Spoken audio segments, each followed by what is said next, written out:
ಸಂಗಣ್ಣ ಕರಡಿಗೆ ಕೊಪ್ಪಳ ಲೋಕಸಭೆ ticket ಸಿಕ್ಕಿದೆ. ಇನ್ನು Anna Saheb ಜೊಲ್ಲೆಗೆ ಚಿಕ್ಕೋಡಿಯಿಂದ BJP ticket ಅನ್ನು ಇಶ್ಯೂ ಮಾಡಿದೆ. ಹಾಗೆಯೇ ರಾಯಚೂರು ಟಿಕೆಟ್ ಅಮರೇಶ್ ನಾಯ್ಕ್ ಇದೀಗ ಫೈನಲ್ ಆಗಿದೆ. ಕೊಪ್ಪಳದಿಂದ ಲೋಕಸಭೆ ಟಿಕೆಟ್ ಅನ್ನು ಸಂಗಣ್ಣ ಕರಡಿ ಅವರು ಬಿಜೆಪಿ ಪಕ್ಷದಿಂದ ಪಡ್ಕೊಂಡಿದ್ದಾರೆ. ಹಾಗೇನೆ ಚಿಕ್ಕೋಡಿಯಿಂದ ಟಿಕೆಟ್ ಅನ್ನು ಅಣ್ಣಾ ಸಾಹೇಬ್ ಜೊಲ್ಲೆ ಅವರು ಪಡ್ಕೊಂಡಿದ್ದಾರೆ. ರಾಯಚೂರು ಲೋಕಸಭಾ ಕ್ಷೇತ್ರದಿಂದ ಬಿಜೆಪಿ ಅಭ್ಯರ್ಥಿಯಾಗಿ ಅಮರೇಶ್ ನಾಯ್ಕ್ ಅವರು ಫೀಲ್ಡ್ಗೆ ಇಳಿತಾ ಇದ್ದಾರೆ. 3 ಕ್ಷೇತ್ರಗಳ ಬಿಜೆಪಿ ಅಭ್ಯರ್ಥಿಗಳ ಘೋಷಣೆಯಾಗಿದೆ.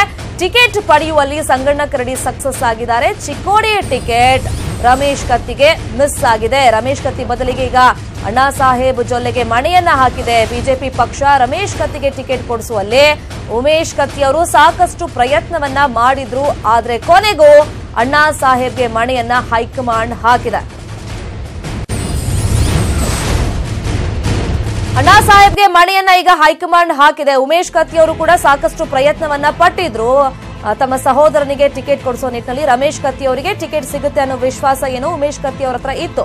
ಆದ್ರೆ ಈಗ ಕೊನೆ ಕ್ಷಣದಲ್ಲಿ ಅವರಿಗೆ ಸಿಕ್ಕಿಲ್ಲ. ಅಣ್ಣಾ ಸಾಹೇಬ್ ಅವರಿಗೆ ಹೈಕಮಾಂಡ್ ಮಣೆಯನ್ನ ಹಾಕಿದೆ. ಒಟ್ಟು 3 ಕ್ಷೇತ್ರಗಳ ಬಿಜೆಪಿ ಅಭ್ಯರ್ಥಿಗಳನ್ನ ಇವತ್ತು ಬಿಜೆಪಿ ಅನೌನ್ಸ್ ಮಾಡಿರೋದು. ಅದರಲ್ಲಿ ಸಂಗಣ್ಣ ಕರಡಿ ಅವರಿಗೆ ಕೊಪ್ಪಳ ಬಿಜೆಪಿ ಟಿಕೆಟ್ ಸಿಕ್ಕಿದ್ರೆ ಅಣ್ಣಾ ಸಾಹೇಬ್ ಜೊಲ್ಲೆ ಅವರಿಗೆ ಚಿಕ್ಕೋಡಿಯಿಂದ ಟಿಕೆಟ್ ಅನ್ನ ಬಿಜೆಪಿ ಕೊಟ್ಟಿದೆ. ಹಾಗೇನೆ ರಾಯಚೂರು ಲೋಕಸಭಾ ಕ್ಷೇತ್ರದಿಂದ ಅಮರೇಶ್ ನಾಯ್ಕ್ ಅವರಿಗೆ ಟಿಕೆಟ್ ಈಗ ಫೈನಲ್ ಆಗಿದೆ.